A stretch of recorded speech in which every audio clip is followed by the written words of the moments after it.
Apa dalilnya menghadap Ka'bah ini, menghadap kiblat ini menjadi syarat sah salat? Dalilnya adalah firman Allah dalam kitab suci Al-Qur'an surah Al-Baqarah ayat 144. A'udzubillahi minasyaitonirrajim.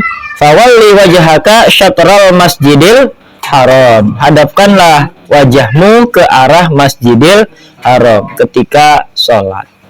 Kemudian diperkuat lagi oleh hadis Rasulullah sallallahu alaihi wasallam. Hadisnya sahih. Apa kata Rasulullah? Innahu sallallahu alaihi wasallam shalla rak'atan fi jihatiha wa qala hadhil qiblah.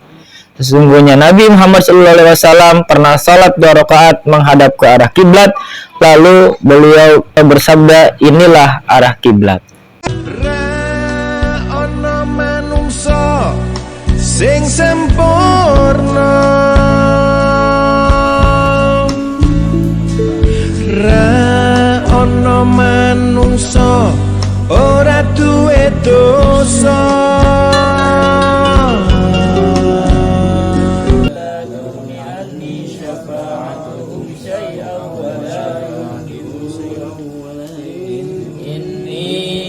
Bismillahirrahmanirrahim. Assalamualaikum warahmatullahi wabarakatuh. Waalaikumsalam warahmatullahi wabarakatuh. Bismillah, alhamdulillahirabbil alamin wal aqibatu lil muttaqin wassalatu wassalamu ala asyrofil anbiya'i wal mursalin wa ala alihi washabihi ajmain, amma ba'du. Yang saya hormati Bapak-bapak sekalian jamaah Yasin rutin malam Jumat Perumahan Green Palem. Syukur alhamdulillah kita panjatkan puji kehadirat Allah Subhanahu wa taala sehingga malam ini kita kembali bisa melanjutkan diskusi fikih kita. Untuk materi kali ini masih mengenai syarat daripada sholat ya. Salam dan salam mari sama-sama kita sanjungkan kepada junjungan kita Nabi besar Muhammad sallallahu alaihi wasallam serta para keluarga, para sahabat dan umatnya yang soleh dan soleha.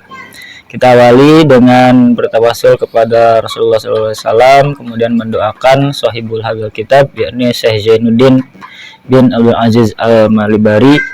Semoga almarhum, semoga ulama besar ini ilmunya senantiasa menjadi manfaat buat kita semuanya. Ila hadratin Nabi Mustafa Sayyidina Muhammadin sallallahu alaihi wasallam wa ala alihi wa azwajihi wa ummatihi ajmain. Wa khususan hadiatan ila ruhi Syekh Zainuddin bin Abdul Aziz Al-Malibari Al-Fanani, nafa'allahu bi ulumihi. Al-Fatihah. A'udzu billahi minasyaitonir rajim. Bismillahirrahmanirrahim. Alhamdulillahi rabbil alamin arrahmanir rahim maliki yaumiddin. Iyyaka na'budu wa iyyaka nasta'in ihdinas siratal mustaqim. Shiratal ladzina an'amta 'alaihim ghairil maghdubi 'alaihim waladdallin. Amin. Mas Ariel masih ingat ada berapa rukun syarat sah salat ya. Nah, sekarang yang kita bahas bagian yang nomor 5. Wa khamisuha istiqbalu ainil kiblati. Syarat salat yang kelima ialah harus menghadap ke arah kiblat. Ya, ini udah yang kelima. Berarti yang pertamanya apa?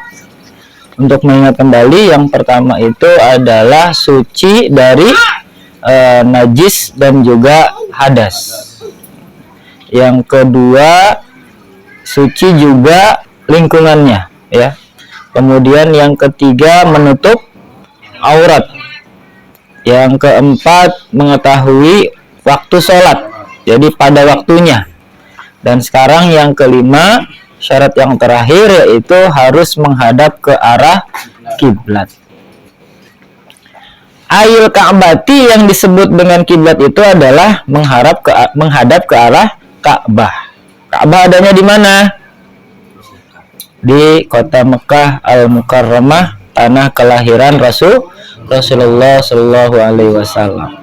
Nah, seorang Muslim ketika sholat harus menghadap ke bangunan Ka'bah tersebut. Bisodri, menghadapnya seukuran menghadapkan dada. Jadi dadanya menghadap ke arah kiblat itu. Bukan berarti jangan sampai mukanya doang yang mengarah ke kiblat, dadanya ngarep ke arah yang lain, itu nggak sah sholatnya. Jadi yang harus menjadi patokan adalah dada kita, badan kita, ya. Kadang kan kita bisa noleh kemanapun, badannya ke sana, nolehnya ke sini bisa. Tapi ini yang jadi patokan adalah bisodri, dengan dada kita. Fala yakfi istiqbalu jihatiha khilafan li Abi Hanifah rahimallahu taala. Tidak cukup menghadap arahnya. Jadi dan untuk orang yang dekat dengan Ka'bah, bagi yang dekat dengan Ka'bah harus dengan keyakinan penuh. Artinya kalau kita mudah-mudahan ada nasib ziarah ke makam Rasulullah SAW, umroh, haji, mudah-mudahan ya. Udah pada daftar belum? Jangan doa doang, daftar juga. 25 tahun lagi, Pak. 25 tahun lagi. Apa yang penting udah daftar, udah tinggal doa dah. Ya, mudah-mudahan ada umur, panjang umur, ada rezekinya. Kita semua ada nasib ke Baitullah. Amin ya rabbal alamin. Jadi kalau posisi kita lagi di sana itu harus yakin tuh. Ya, harus yakin benar-benar dada kita ini, badan kita menghadap ke arah kiblat. Lalu kalau jauh gimana? Kayak kita di Indonesia cukup dengan memperkirakan saja. Nah, tinggal kita cari posisi Indonesia itu sebelah mana Arab Saudi. Kebetulan kita ada di arah sebelah timur. Maka ketika sholat kita menghadap ke barat. Nah, kalau negara-negara yang berada di sebelah barat, berarti menghadapnya ke timur. Begitupun seterusnya, yang di selatan menghadap ke utara, yang di utara kota Mekah menghadap ke selatan. Jadi kalau kita cukup kira-kira aja, cukup keyakinan kita aja, oh ini udah arah kiblat nih, udah menghadap ke barat nih. Ya, sebenarnya itu udah cukup. Khilafan li Abi Hanifah, berbeda dengan pendapatnya Imam Abu Hanifah rahimahullah ta'ala, yaitu pendiri dari mazhab Hanafi. Kalau mazhab Hanafi harus benar-benar walaupun jauh harus benar-benar yakin, harus benar-benar presisi gitu, harus benar-benar pas.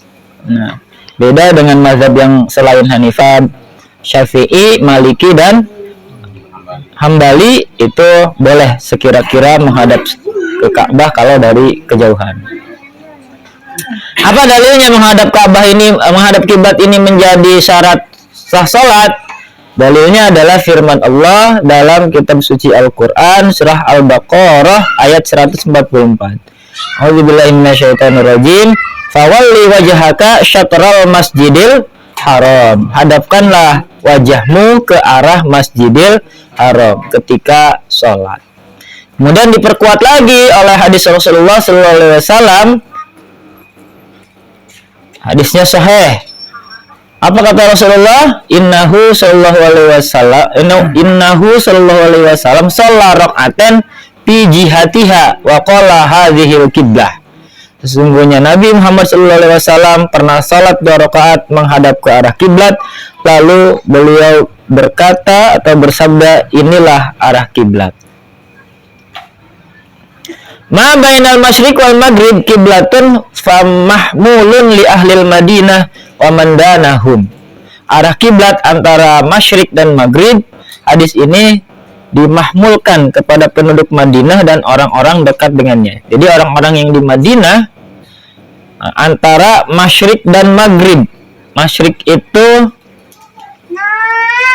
timur, maghrib itu barat. Nah, itu orang-orang Madinah menghadapnya ke arah situ. Kalau di peta Madinah itu adanya di selatan apa di utara Mekah? Yang tahu nggak? Google Map itu. Kalau arah atas itu di peta arah mana? Selatan apa utara? Utara ya. Nah, berarti menghadapnya ke selatan dia. Ya, karena. Lalu gimana kalau ada orang yang kesulitan menghadap ke arah kiblat? Misalnya karena sakit atau dia lagi ditawan, lagi jadi sandra dalam kondisi perang misalkan ya. Illa fi haqqil ajizi anhu wa fi syiddati khaufin walau fardhan fa yusalli kaifa amkanahu. Nah, kecuali bagi orang yang sulit untuk menghadap ke arahnya, misalkan sakit atau karena ditawan, dan pada salat syiddatul khauf itu salat apa ya? Ambil waspada gitu dalam kondisi perang, syiddatul khauf ya. Walaupun salat fardu, orang yang salat syiddatul khauf boleh mengerjakan salat sebisanya, baik sambil berjalan, naik kendaraan, menghadap ke arah kiblat ataupun membelakanginya itu boleh. Jadi kalau salatnya dalam kondisi perang itu syarat menghadap kiblat itu menjadi rukhsah, menjadi keringanan. Jadi boleh salatnya menghadap kemana aja. Apalagi tawanan kan mau gimana yang nawan. Biasanya diperbudak seperti itu ya. Kalau itu beda lagi tuh. Itu beda lagi, yang ditodongnya bukan pistol itu.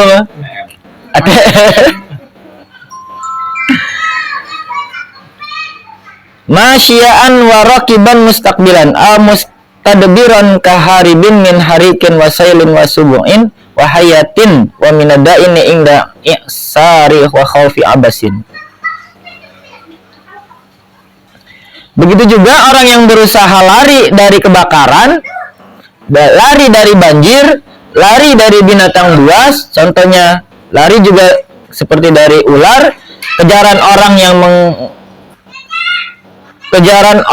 yang mengejar dia, sedangkan dia ini beda lagi. Kejaran orang yang mengutangkan, sedangkan dia belum mampu bayar dan takut dipenjara. Nah itu boleh tuh, sholatnya menghadap kemana aja. Nah, jadi kalau kita dikejar-kejar BTN, kalau di situ sih tadi, dan belum bisa bayar, ketakutan kan itu syiddatul khauf juga tuh. Nah kadang lagi bersembunyi kan, kita nggak ngerti ini kiblatnya ke arah mana. Ya. Tapi sekarang ada teknologi, ada aplikasi penunjuk arah kiblat, bisa kebantu. Dan ini kondisinya kan pada zaman kita ini di Karang belum ada teknologi seperti itu, ya. Tapi bisa aja kan yang namanya teknologi juga baterainya habis gimana? Nah, atau sinyalnya kagak ada, aplikasi kan butuh sinyal juga, butuh kuota. Nah, maka boleh sholatnya menghadap ke perkiraan kita aja kiblatnya ke situ, gitu, ya. Ya ini Pak, yang kalau berangkat subuh itu jam 4 kan tuh sholat di kereta gimana tuh? Nah, itu tadi termasuk sholat dalam kendaraan. Nah, nggak apa-apa, ya. Tapi ada sebagian ulama Syafi'i yang ikhtiyat bahwa sholat di kendaraan pun pada saat takbiratul ihram itu harus menghadap ke arah kiblat. Nah, jadi pada saat takbiratul ihramnya pastikan itu sedang keretanya atau kita menghadapnya lagi ke arah kiblat. Nah, makanya cari kursinya yang menghadap ke arah sini ya, ke arah sini, kemudian kita agak nyerong sedikit. Kalau berdiri gimana Pak? Cara berduduk? Tidur. Bisa awalnya. Bisa. Pakai isyarat berarti ya? Kalau berdiri sama sekali nggak bisa gerak gitu.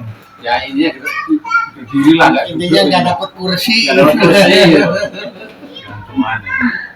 Nah kalau itu emang cari posisi berdirinya yang juga kira-kira nggak nggak mengganggu orang lain, ya. Mepetnya pas mepet perempuan. Nah hati-hati juga, iya kalau mepet perempuan bahaya, berbatal malah wudunya.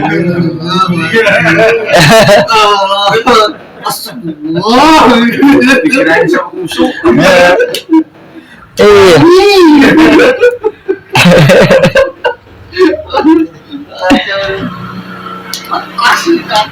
Wa illa fi nafli safarin mubahin liqasidin mahalin muayyanin.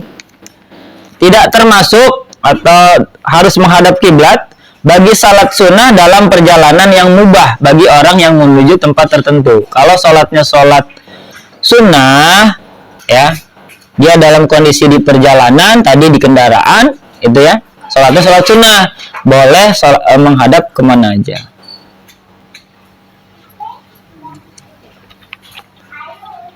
Paya juju naflu rokiban wa masyian fihi walau qasiran. Ia boleh salat sunnah sambil naik kendaraan dan berjalan kaki walaupun dalam perjalanan yang dekat. Naam, betul seperti itu. Yustaratu ayyakuna, tetapi disyaratkan tujuannya dalam perjalanan itu maksuduhu ala masafati la yasma'un nida min baladi. Tidak terdengar azan dari kampungnya dengan syarat-syarat yang ditentukan dalam seperti sholat Jumat. Wah, bisyurutihil muqarratin fil Jum'ah. Jadi salah satu syaratnya perjalanannya itu sudah nggak kedengaran azan lagi dari kampung kita. Itu baru boleh kita melaksanakan sholat dalam kendaraan yang maksudnya sholat dalam kendaraan kemudian tidak mengharuskan menghadap kiblat, atau sholat di apa? Sholat biasa dalam perjalanan di sini, maksudnya dia musafir gitu kan, dia mau pergi-pergi tapi kan posisinya mungkin di luar kendaraan. Itu boleh ketika sholat sunnah menghadapnya nggak ke arah kiblat sekalipun, kalau dalam perjalanan itu nggak jadi masalah dengan catatan sholatnya sholat sunnah. Sebagaimana riwayat Amir ibnu Rabi'ah, ra'aitu Rasulullah sallallahu alaihi wasallam yusolli ala rahilati haitsu tawajjahat bihi. Saya melihat Rasulullah. Nah, ini yang kayak gini kan berarti yang redaksinya ini dari sahabat ya. Jadi sahabat melihat Rasulullah melaksanakan ibadah. Berarti ini hadisnya hadis fi'liyah ya, perbuatan Rasulullah. Ketika itu beliau menghadap ke arah tujuan kendaraannya. Lalu kalau perjalanannya bukan perjalanan yang sunnah tapi perjalanan yang maksiat, dalam tanda kutip mau berbuat dosa, wa kharaja bil mubahin, tidak termasuk perjalanan yang mubah, safaru maksiatin, yaitu perjalanan yang maksiat. Artinya kalau jalannya mau maksiat, ketika sholat sunnah pun harus tetap menghadap ke arah kiblat. Masa iya orang maksiat ingat sholat? Jarang banget ya. Keren ya orang. Kalau ya jujur tarkul kiblah min nafli. Nah, oleh karena itu tidak boleh berpaling dari arah kiblat ketika dalam salat sunnahnya. Wa musafirin alaihi dainun halun, umpamanya hamba sahaya yang melarikan diri, atau halun qadirun alaihi min ghairi izni dainihi, atau seseorang yang mempunyai hutang yang harus segera bayar dan mampu membayarnya. Nah, maka kalau ini orangnya mau ditagih sama debt collector misalkan ya, dia mampu bayar, kemudian dia kabur lah gitu. Nah, dia mau sholat sunnah, maka nggak dapat keringanan, arah kiblatnya boleh kemana aja. Tetap harus mencari arah kiblat yang pasti, gitu ya. Ya, hebat ya, orang punya hutang itu dapat rukhsah juga ya. Rukhsahnya banyak lagi. Aduh. Enggak kuat. Sini insya Allah kuat semua ya. Kuat. Sini Pak. Iya, ada pertanyaan silakan. Ya, yang ke Jakarta nih. Yang ke Jakarta jaraknya kan nggak terlalu jauh.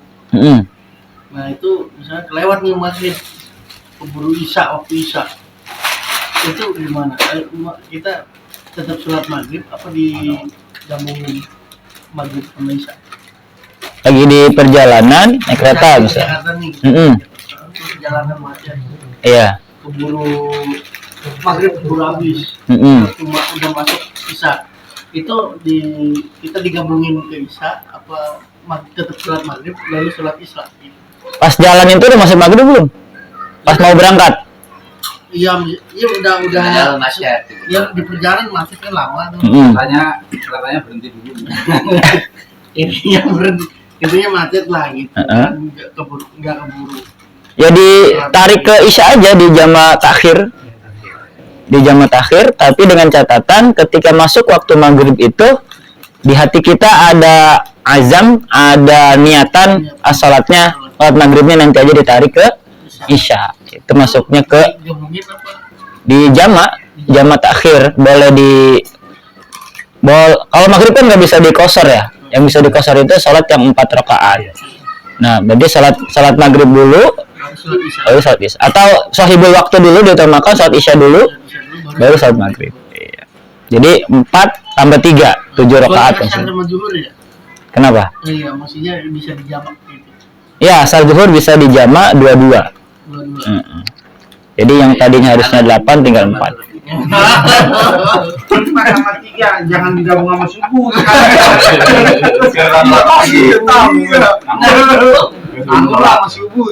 Tapi kalau dalam kondisi lancar Di perjalanan kan, ya. di perjalanan kan nggak tahu kita. Iya, tapi dalam kondisi lancar sebenarnya jarak sini Jakarta tuh belum cukup untuk sholat jamaah.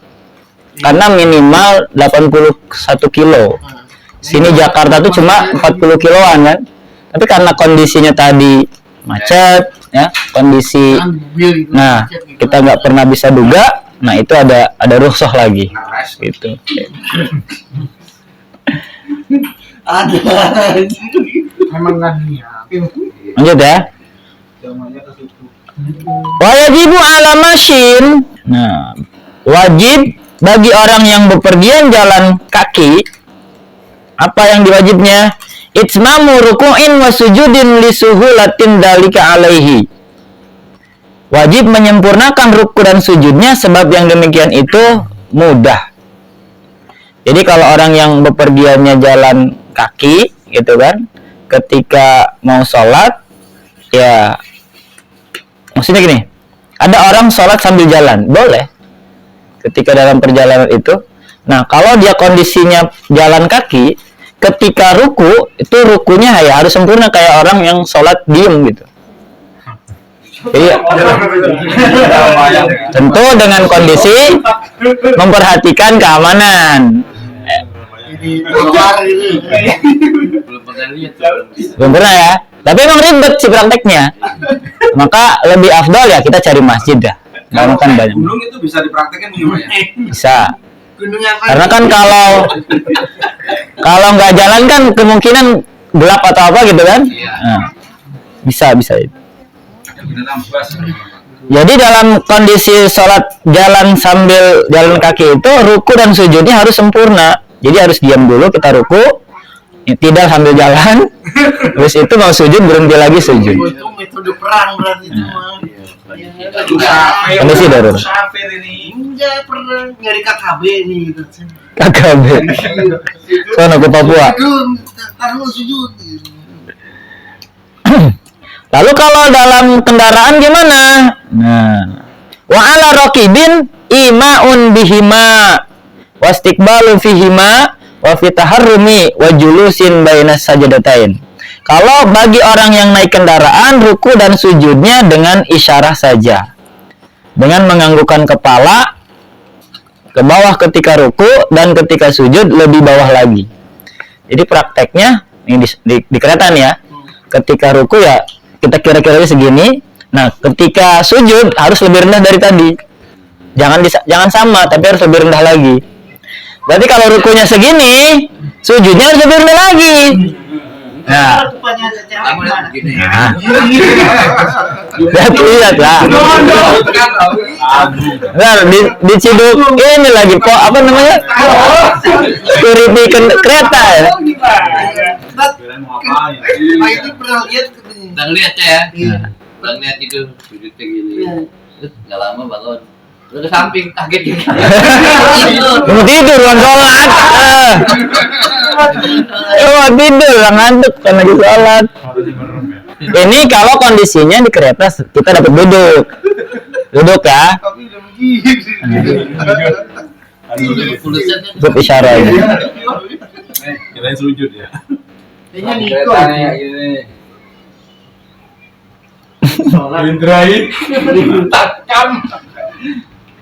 Nah, balik lagi ke orang yang jalan tadi ya. Wajib menghadap ke arah kiblat ketika ruku, sujud, takbiratul ihram dan ketika duduk di antara dua sujud. Tidak boleh berjalan kecuali ketika berdiri, i'tidal dan membaca tasyahud dan salam. Itu ya. Ketika kalau kita jalan kaki tadi. Kalau naik kendaraan kan kita nggak bisa kendalikan karena yang nyupir orang lain kan. Masa sholat di dekat masinis?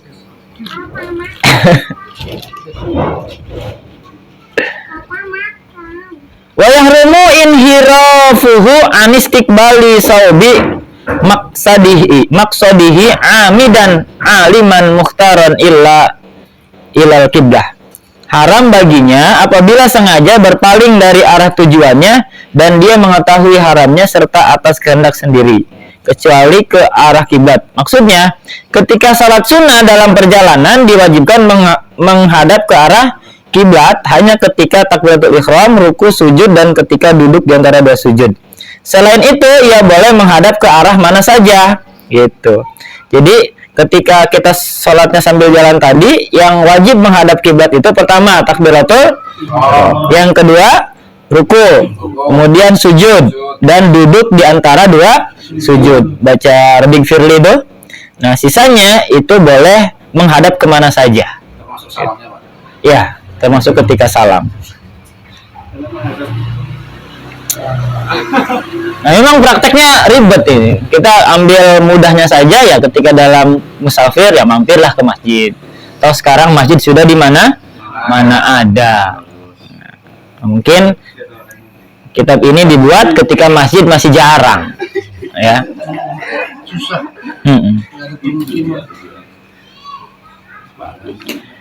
Nah, lalu gimana kalau jalannya nih dikombinasi pakai lari? Wa yustaratu, ngejar kereta mungkin dia. Tarku fihli katsirin ta'adwin. Nah, disyaratkan tidak mengerjakan suatu perbuatan yang tidak perlu, misalnya lari, menggerakkan kaki sekedar iseng, dan tidak menginjak najis dengan sengaja walaupun najis kering dan memenuhi jalan. Jadi ketika sholat sambil jalan, nah ini harus diperhatikan nih. Pertama, kalau memang ya jangan sambil lari-larian juga gitu. Kemudian kakinya iseng nendang-nendang apa gitu kan, kaleng atau sampah atau apalagi nendang kaki temen gitu kan. Dan yang terakhir tidak menginjak najis walaupun najis itu sudah kering. Dikit lagi nih, 3 alinea lagi. Wala yadurru wat'u yabisin khotoan wala yukallafu mashin ittahaffudhu anhu. Tidak apa-apa menginjak najis kering tanpa disengaja. Nah, kalau najisnya kering dan nggak disengaja itu dima'fu atau tidak mengapa. Kenapa? Sebab seseorang yang berjalan tidak harus selalu menjaga dirinya agar tidak menginjak najis. Wajib istiqbalu, menghadap ke arah kiblat, fi naflin, ketika sholat sunnah, lirokibin, di atas kapal atau perahu, wairamallahin, kecuali pengemudinya. Kalau posisi kita di perahu atau di kapal laut, nah sebagai penumpang itu wajib menghadap ke arah kiblat. Tapi kalau yang mengemudikan kapal, apa namanya? Nahkoda, itu boleh sholatnya searah dengan kapal lautnya itu. Jadi misalkan arah kapal lautnya ke arah selatan, yang lain sholatnya menghadap ke barat, si nahkoda tetap ke selatan, kayak gitu. Ya. Saya tahu Mas Ariel mau jadi ganti profesi jadi nahkoda gitu kan. Kalau sholat terus muter itu posisinya gimana? Nah, itu udah di dalam sholat nggak jadi masalah. Wa'lam, perlu diketahui juga, wa'lam aidan annahu yustaratu fi sihhatis shalah al-ilmu bi fardiyatin. Sesungguhnya syarat sahnya salat itu harus mengetahui keparduan salat. Fardu salat apa aja kita juga harus tahu. Kalau jahilan fardiyatan asli shalah aw salatihi allati syara'a fiha lam tasiha. Kalau tidak mengetahui dasar kefarduan salat secara mutlak, yaitu yang 5 waktu, atau kefarduan sholat yang sedang ia kerjakan, maka sholatnya tidak sah. Kama fi majmu'in, seperti dinyatakan dalam kitab Majmu'. Jadi maksud kefarduan di sini kita tahu sholat yang kita lakukan itu sholatnya sholat fardu. Jadi bisa membedakan mana sholat fardu dan mana sholat sunnah. Itu ya. Jangan sampai ini fardu apa sunnah, ini fardu apa sunnah. Nah, maka harus dipastikan dulu, dan kita tahu itu adalah sholat fardu.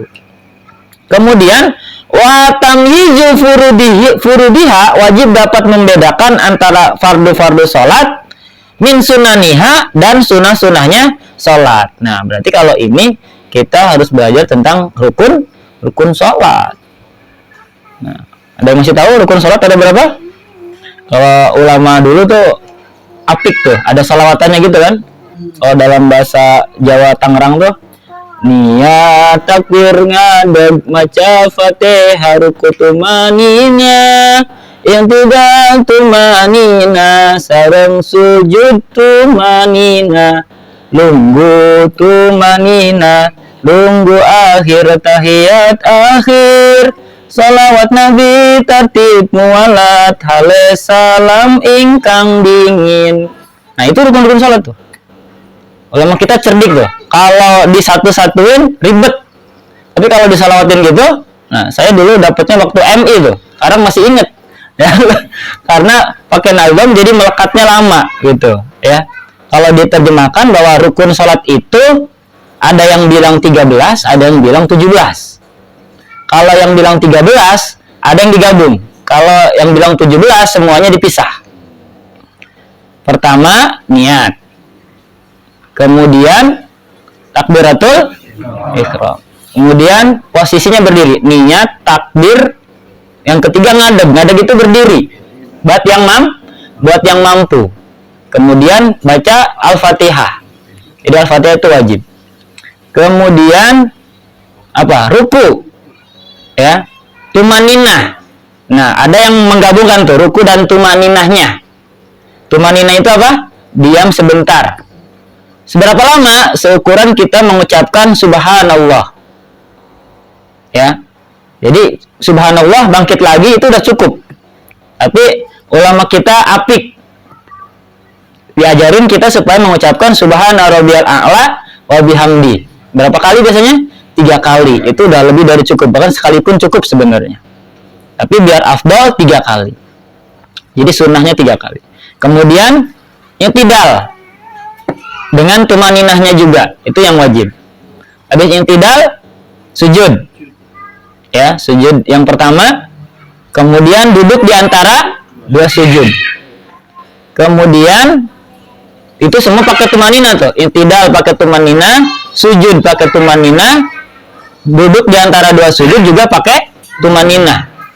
Jadi duduknya dan gerakan-gerakan tadi dan tumaninahnya itu wajib, dan bacaan-bacaannya itu semua sunnah. Itu semua sunnah. Bacaan itu yang dalam sholat yang wajib cuma 2. Pertama Al-Fatihah, kedua tahiyat akhir. Ya, tahiyat awal itu sunnah. Bahkan sunnahnya, tapi sunnahnya sunnah ab'ad. Sunnah yang kalau lupa harus diganti dengan sujud sahwi. Ya, itu. Sunnah yang lupa harus diganti sujud sahwi itu diantaranya itu tadi tasyahud awal. Habis duduk di antara 2 sujud, kemudian apa? Baca tahiyat, duduk tahiyat akhir itu wajib tuh. Duduknya dengan kondisi kaki kiri di bawah kita dudukin gitu ya, seperti itu, keluar sedikit jari-jarinya, kemudian baru baca tahiyat akhirnya, itu juga wajib. Tunggu akhir, tahiyat akhir, kemudian baca sholawat. Jadi yang disebut dengan tahiyat itu sampai bacaan at-tahiyyatul mubarakatus sholawatut thayyibatu lillah assalamu alaika ayyuhan nabiyyu wa rahmatullah wa barakatuh. Asyhadu alla assalamu alaina wa ala ibadillahis. Asyhadu alla ilaha illallah wa asyhadu anna Muhammadan. Nah, itu batas bacaan tahiyat tuh yang fardu, yang wajib. Kemudian berikutnya Allahumma sholli ala Sayyidina Muhammad, itu dalam tahiyat awal itu hukumnya sunnah. Tapi dalam tahiyat akhir itu wajib. Allahumma sholli ala Sayyidina Muhammad. Dan kelanjutannya yang wa ala ali Sayyidina Muhammad kama sholaita ala Sayyidina Ibrahim itu sebenarnya sunnah. Tapi afdolnya dibaca. Sampai situ aja. Sampai situ wajibnya. Jadi kalau lagi buru-buru, kereta sudah nunggu, tahiyatnya sampai situ aja udah sah. Di subuh. Nah, kalau lagi senggang, ya baca semuanya lebih afdol, lebih utama. Ya. Jadi tahiyat akhir wajibnya sampai Allahumma sholli ala sayyidina Muhammad wa ala ali sayyidina Muhammad, itu sunnah. Tapi dalam tahiyat awal yang wajib sampai Allah sampai tahiyat, sampai asyhadu alla ilaha illallah sayyidina Muhammadur Rasulullah, Allahummanya itu sunnah. Artinya ketika tasyahud awal walaupun cuma sampai syahadat itu sudah cukup. Tapi kalau mau dapat pahala sunnah ya selesaikan sampai salam, sampai sholawat, ya. Kemudian habis sholawat Nabi tartib, tahu tartib nggak? Urutan yang dulu didahulukan, ya. Jadi jangan sholatnya dimodifikasi. Habis takbir ruku dulu baru baca Fatihah. Nah, itu namanya nggak tartib. Ya. Kemudian mualat itu sambung menyambung, nggak ada jeda. Jadi habis takbir jangan ngelamun dulu, langsung baca Fatihah. Yang ini ngelamun dulu 1 jam, nah itu kejeda tuh. Ingat langsung kan? Itu namanya nggak mualat. Ya. Kemudian yang terakhir adalah salam. Salam yang rukunnya itu sampai kalimat assalamualaikum. Tuh yang wajibnya tuh. Warahmatullahinya itu sunnah. Nah, salam yang kedua itu juga hukumnya sunnah. Jadi kalau saking kebeletnya pengen buang gas, begitu assalamualaikum langsung keluar, nah itu udah dapet tuh, udah sah sholatnya. Tapi kalau baru itu keburu keluar, nah itu harus ulang lagi sholatnya tuh. Itu ya. Jadi harus tahu tuh mana gerakan wajib, mana bacaan wajib, dan mana bacaan sunnah. Dan nggak boleh. Jadi ini nggak, sorry, Kenapa? berlaku pada sholat sunnah atau sholat wajib Apa itu? yang tadi itu? Semuanya. Semuanya ya. Sholat wajib, sholat sunnah berlaku. Yang tadi itu. Dan tidak boleh menganggap pekerjaan yang wajib dalam sholat kita anggap sunnah. Misalkan kita nganggap Fatihah itu sunnah, itu nggak sah sholatnya. Tapi kalau sebaliknya nganggap yang sunnah sebagai kewajiban, itu boleh. Jadi kan yang sunnah-sunnah kita anggap wajib nih, kita nggak tinggalin, itu boleh, nggak apa-apa. Tapi kalau menganggap yang wajib dianggap sunnah, kemudian kita abai bacanya asal-asalan, nah itu sholatnya nggak sah. Itu ya.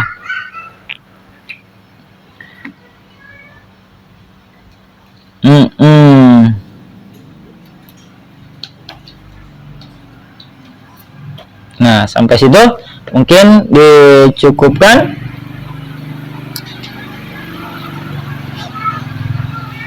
Panggil kakak ini. Pulang nih. Nah, di sini ada keterangan lagi nih. Ini taqodal ami. Betul demikian, na'am. Ini taqodal ami kalau orang yang awam, orang yang pengetahuan agamanya kurang, awil alim atau orang yang ngerti, orang yang pengetahuan agamanya udah paham, alal au jahil, menurut kaul yang masyhur, kullu fardon sohat au sunnatan fala. Mengiktikadkan semua pekerjaan dalam sholat itu fardu. Gimana? Dia pokoknya semua dalam sholat itu wajib aja menurut dia. Nggak ada yang sunnah, nggak ada yang sunnah, semuanya wajib. Gimana sholatnya? Itu tetap dianggap sohat, sholatnya sah. Tapi kalau sebaliknya ya nggak sah, menganggap yang wajib semua gerakannya itu sunnah, berarti nggak sah sholatnya. Fala, tetapi kalau mengiktikadkan semua pekerjaan sholat itu sunnah, nah bikaifiyati hal ati, kemudian maka sholatnya tidak sah. Demikian menurut kaul yang utama. Wajib mengetahui cara mengerjakan sholat. Hal ini akan diterangkan ke berikutnya di bab berikutnya, yaitu tentang sifatus sholat. Di sini ada pertanyaan? Ya, jadi itu syarat wajib sholat yang 5 itu ya. Mudah-mudahan bisa dipahami dan cukup. Ada pertanyaan? Ya, monggo. Kan kita lagi sholat tuh, Hmm. urutannya itu kan harus nggak boleh ada jeda. Hmm. Nah, ketika habis baca Al-Fatihah, Hmm. di depannya itu ada tulisan lanjutkan, gitu kita pasti baca itu, gitu kan, lanjutkan ya, dibaca itu kan ada yang di depan biasanya pakai baju partai, jadi apa gitu ya. Kita baca itu gimana? Nah, sholatnya jamaah. Iya. Nah, kalau sholatnya jamaah sambil jeda nunggu imam nggak masalah. Dan jangan, yang terpenting baca lanjutkannya dalam hati, bukan di mulut. Kalau di mulut ya batal. Kalau cuma dalam hati, oh ini bacanya lanjutkan, nggak jadi masalah. Itu jadi berkurang nggak pahalanya? Iya tentu itu kaitannya sama kekhusyuan. Berarti tingkat kekhusyuannya masih kurang. Gitu. Tapi sampai batal enggak, selama nggak diucapkan. Dan situasinya itu kan lagi nunggu imam, karena kita makmum, nggak masalah. Gitu. Nah memang itu salah satu fadilah atau apa ya, keutamaan kalau kita sholat itu tidak diperkenankan untuk memakai pakaian yang ada tulisannya, ada gambar-gambarnya, apalagi kita posisinya jamaah dan di depan lagi. Maka sunnahnya adalah menggunakan pakaian yang polos itu. Ada lagi? Ustaz, menanya, ini Enggak. nyimpang dari... Oh, iya. Oh, senengnya nyimpang-nyimpang nih. Enggak, ini pengalaman aja. Iya. Waktu awal-awal pindah di sini, masalah Ramadan. Iya. Kita kan patokannya di TV tuh ya.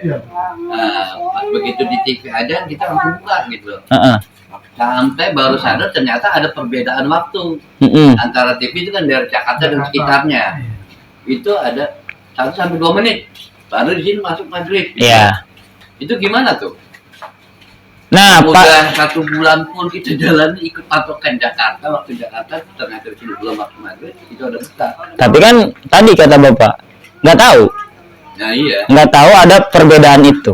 Nah, insya Allah kalau kondisinya jahil, nggak tahu, kurang informasi, insya Allah puasanya masih sah. Nah, aman berarti ya. Tapi kalau sudah tahu ada perbedaan waktu, tetap masih ngikutin TV, nah itu enggak, itu sholatnya batal. Makanya hati-hati banget, benar tuh. Jadi jangan sampai kita udah puasa dari subuh kan, belasan jam kita nunggu, pas waktunya buka kurang semenit udah batal. Sayang banget itu. Maka Bagi yang udah mengetahui ya. udah mengetahui, lebih baik lewat dikit daripada kurang sedikit. Nah gitu. Lebih baik kita tahu katanya. Buka duluan jadi ya. Ini udah tahu nih, besok nggak boleh nih. Kalau di sini mending bedanya cuma 1 menitan lah kalau nggak salah. Nah, kalau di daerah Pandeglang sana udah 4 menitan, nunggunya lumayan lama itu, 4 menit itu. Jadi kalau buka ke Jakarta dulu. Nggak apa-apa, insya Allah kalau nggak tahu di maafu, ditolerir. Tapi kalau udah tahu jangan diulangi lagi. Gitu. Ada lagi? Makanya kalau Ramadan apa tuh, saya di handphone tuh selalu sedia konversi waktu di daerah kita mau buka di mana gitu. Misalnya ada kan wilayahnya mana, Tangerang atau apa gitu. Emang kalau mau cepet kita daerah sana ngikutin waktu Jakarta itu cepet banget. Disitulah pentingnya kita cari tahu, ngaji tentang puasa dan seterusnya itu ya Pak Yudi ya. Oke. Ada lagi? Cukup? Faslun fi sifatis shalah wallahu a'lam bissawab. Assalamualaikum warahmatullahi wabarakatuh. Waalaikumsalam warahmatullahi wabarakatuh. Ya, terima kasih banyak. Alhamdulillah. Aduh. Lagi banyak